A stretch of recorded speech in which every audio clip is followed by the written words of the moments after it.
గత 3 ఏళ్లుగా ఆలస్యమవుతున్న నూతన పీఆర్సీ కమిషన్ను ప్రభుత్వమే వెంటనే నియమించాలని, అలాగే పెండింగ్లో ఉన్న అన్ని డీఏలను తక్షణమే విడుదల చేయాలని ఏపీ ఎన్జీఓస్ రాష్ట్ర అధ్యక్షులు ఆలపర్తి విద్యాసాగర్ ప్రభుత్వాన్ని డిమాండ్ చేశారు.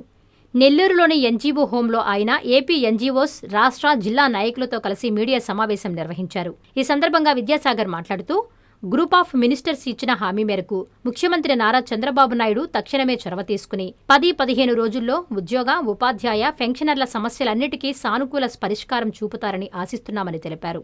తమ నమ్మకాన్ని పోగొట్టుకోవద్దని ప్రభుత్వాన్ని హెచ్చరించారు. ఆగస్టు 26 లోపు ఉద్యోగ సంఘాలను పిలిపించుకుని సానుకూల నిర్ణయం తీసుకోకపోతే భవిష్యత్ కార్యాచరణ ప్రకటిస్తామని తెలియజేశారు. ఈ సమావేశంలో ఏపీ ఎన్జీఓస్ సభ్యులు పాల్గొన్నారు. దాదాపు 2 సంవత్సరాల సేపు వెయిట్ చేశాం. ఇప్పుడు ప్రజాప్రతినిధులందరికీ రిప్రజెంటేషన్స్ మిగతా కార్యక్రమం చేస్తున్నాం. 26 జూలై 2026 లోపు మరి ఏపీ జేఏసీని, ఉద్యోగ సంఘాలను పిలిపించుకునే సానుకూలమైన నిర్ణయాలు తీసుకోకపోతే భవిష్యత్ కార్యాచరణను ప్రకటిస్తామని నోటీసు ఇచ్చిన ధర్మిల 22వ తారీఖు గ్రూప్ ఆఫ్ మినిస్టర్స్ ఉద్యోగ సంఘాలందరినీ పిలవటం, ఉద్యోగ ఉపాధ్యాయ సంఘాలతో చర్చించటం, ఒక సానుకూలమైన వాతావరణంలో, ఒక మర్యాదపూర్వకమైన వాతావరణంలో చర్చలు జరిగినాయి. 1వ తారీఖు తర్వాత భోగాపురం ఎయిర్పోర్టు ఓపెనింగ్ తర్వాత ముఖ్యమంత్రి గారితో సంప్రదించి ఉద్యోగ సంఘాలను పిలిచి సానుకూలమైన పరిష్కారం దిశగా, సానుకూలత దిశగా రాష్ట్ర ప్రభుత్వం ఉంది అని చెప్పి జేఏసీకి మా అందరికీ కూడా తెలియజేయడం అనేది జరిగింది. దాని ధర్మిలానే జేఏసీ రాష్ట్ర నాయకత్వాలు కూడా మేమిచ్చిన నోటీసుకు స్పందించి గౌరవప్రదంగా పిలిచి 1వ తారీఖు తర్వాత 10-15 రోజుల్లో దీన్ని టోటల్గా పరిష్కారం చేస్తాం అన్నారు. కాబట్టి ఉద్యోగ సంఘాలందరం కూడా ముఖ్యమంత్రి గారు వీటన్నిటి మీద పరిశీలించి వాటన్నిటినీ సమీక్షించి ఉద్యోగులను పిలిచి పరిష్కారం చేస్తాము అన్న భావనలో ఉన్నాం. లేదు, మీకు వచ్చిన డైరెక్ట్ ట్యాక్స్ ఇన్పుట్స్ 1,40,000 తీసుకున్నా కూడా 60% ఉంటుంది.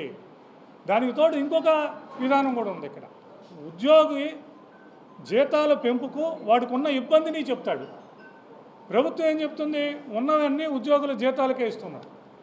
మీరు ఉద్యోగుల మీద కానీ మిగతా వాళ్ళ మీద కానీ ఖర్చు పెరిగిపోవటానికి ఉద్యోగుల బాధ్యత, ప్రభుత్వం బాధ్యత అని అడుగుతున్నాం మేము. ప్రభుత్వాలు ప్రజల చేత ఎన్నుకోబడిన ప్రభుత్వాలు, వారు ఇచ్చిన పాలసీలకు అనుగుణంగా, వాళ్ళు ఇచ్చిన మేనిఫెస్టోలు అనుగుణంగా మ్యాండేట్ తీసుకుని ప్రజల చేత అవి తీసుకుంటాం. మేము వాటిని ప్రశ్నించట్లా. ఒక ప్రభుత్వం 2,50,000 మంది వాలంటీర్స్ని ఇచ్చి జీతం ఇస్తుంది.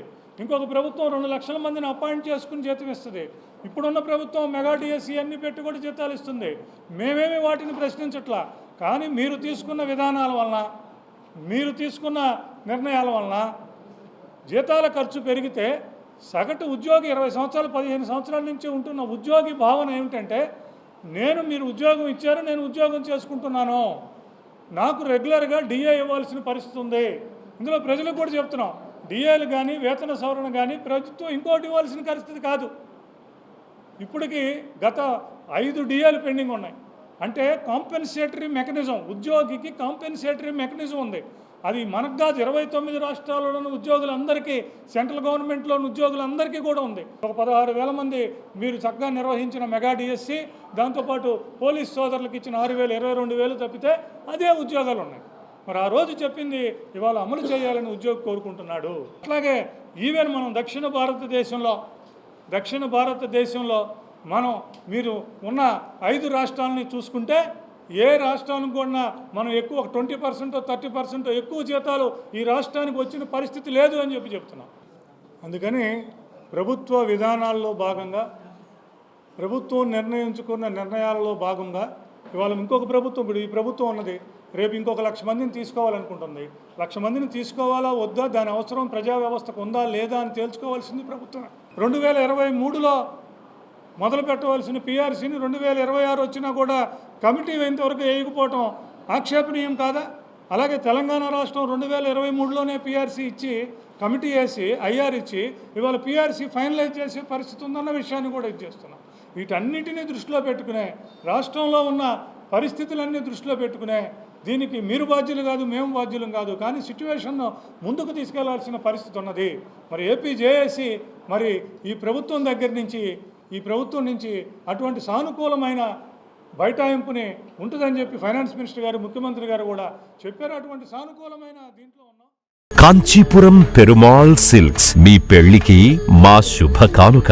పెళ్లి పవిత్రమైన శుభ సందర్భం. ఆ రోజున ప్రతి అంగి, ప్రతి చీర మీ కలల మాదిరిగానే ప్రత్యేకంగా చూడాలి. కంచి పట్టు చీరలు ఒక్కో నూలు పోగుతో అద్భుతమైన సంప్రదాయాన్ని, రాజసాన్ని నేసిన నెమలి రెక్కల వంటి అందమైన చీరలు. ఖచ్చితమైన కంచి శైలి కోసం కంచి వెళ్లాల్సిన పని లేదు. మీరు కోరుకునే అసలైన అపురూపమైన కంచి చీరలు ఇప్పుడు కాంచీపురం పెరుమాళ్ సిల్క్స్ లో 1+1 మగ్గం ఫోల్డ్ పట్టు శారీస్ 900, 1+1 సాఫ్ట్ సిల్క్ పట్టు శారీస్ 2500, 1+1 సాముద్రిక పట్టు శారీస్ 3500, 3 కంచి పట్టు శారీస్ 4500, 3 సిల్వర్ జరీ పట్టు శారీస్ 5000, 1+1 డిజైనర్ మగ్గం బ్లౌజ్ వర్క్ పట్టు శారీస్ 6000. మీ జీవితంలో జరిగే మధురమైన పెళ్లికి అసలైన కంచి సంప్రదాయం మీ సొంతం చేసుకోండి. Kanchipuram Perumal silks, Pushkar ghat road, Rajamahendravaram.